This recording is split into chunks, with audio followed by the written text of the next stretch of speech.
Hello दोस्तों, स्वागत है आपका फिर से एक बार। तो दोस्तों, आज हम जानेंगे धनतेरस की कहानी यानी कथा। कार्तिक कृष्ण पक्ष की त्रयोदशी तिथि के दिन धनतेरस का पर्व पूरी श्रद्धा व विश्वास के साथ मनाया जाता है। कहते हैं धनवंतरी के अलावा इस दिन देवी लक्ष्मी और धन के देवता कुबेर की पूजा करने की मान्यता है। इस दिन को मनाने के पीछे मुख्य धनवंतरी के जन्म लेने की कथा के अलावा इसके बारे में एक दूसरी कहानी भी प्रचलित है। कहा जाता है कि एक समय भगवान विष्णु मृत्युलोक में विचरण करने के लिए आ रहे थे। तब लक्ष्मी जी ने भी उनसे साथ चलने का आग्रह किया। तब विष्णु जी ने कहा कि यदि मैं जो बात कहूँ तुम अगर वैसा ही मानो तो फिर चलो। तब लक्ष्मी जी उनकी बात मान गई और भगवान विष्णु के साथ भूमंडल पर आ गई। तो कुछ देर बाद एक जगह पर पहुंचकर भगवान विष्णु ने लक्ष्मी जी से कहा कि जब तक मैं ना आऊं तुम यहाँ ठहरो, मैं दक्षिण दिशा की ओर जा रहा हूँ, तुम उधर मत आना।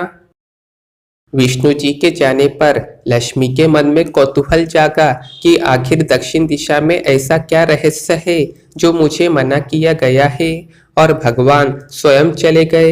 लक्ष्मी जी से रहा न गया और जैसे ही भगवान आगे बढ़े लक्ष्मी भी पीछे पीछे चल पड़ी। और कुछ ही आगे जाने पर उन्हें सरसों का एक खेत दिखाई दिया जिसमें खूब फूल लगे थे। सरसों की शोभा देखकर वह मंत्रमुग्ध हो गई और फूल तोड़कर अपना श्रृंगार करने के बाद आगे बढ़ी। फिर आगे जाने पर एक गन्ने के खेत से लक्ष्मी जी गन्ने तोड़कर रस चूसने लगी। उसी क्षण विष्णु जी वहां आए और ये देख लक्ष्मी जी पर नाराज होकर उन्हें शाप दे दिया कि मैंने तुम्हें इधर आने को मना किया था, पर तुम न मानी और किसान की चोरी का अपराध कर बैठी। अब तुम इस अपराध के जुर्म में इस किसान की 12 वर्षों तक सेवा करो। ऐसा कहकर भगवान उन्हें छोड़कर क्षीर सागर चले गए।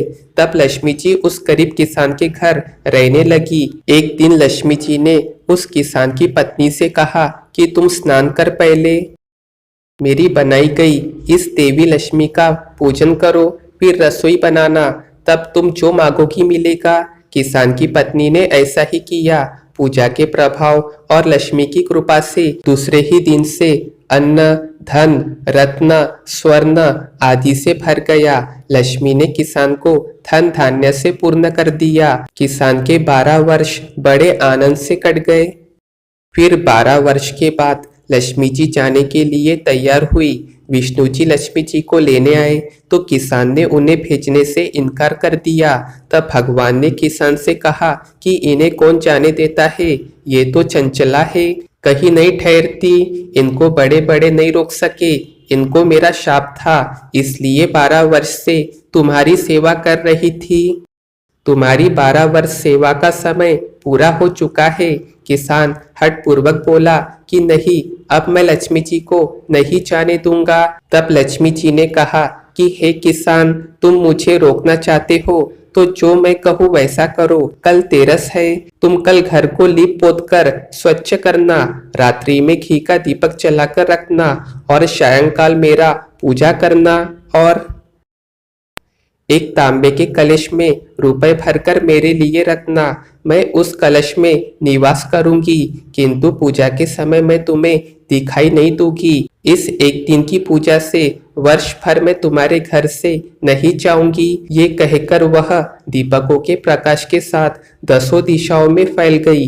अगले दिन किसान ने लक्ष्मी जी के कथानुसार पूजन किया। उसका घर धन धान्य से पूर्ण हो गया। इसी वजह से हर वर्ष तेरस के दिन लक्ष्मी जी की पूजा होने लगी। तो दोस्तों, उम्मीद करते हैं आपको ये कथा पसंद आई होगी। पसंद आई होगी तो वीडियो को एक लाइक करें। तो मिलते हैं अगले वीडियो में। धन्यवाद।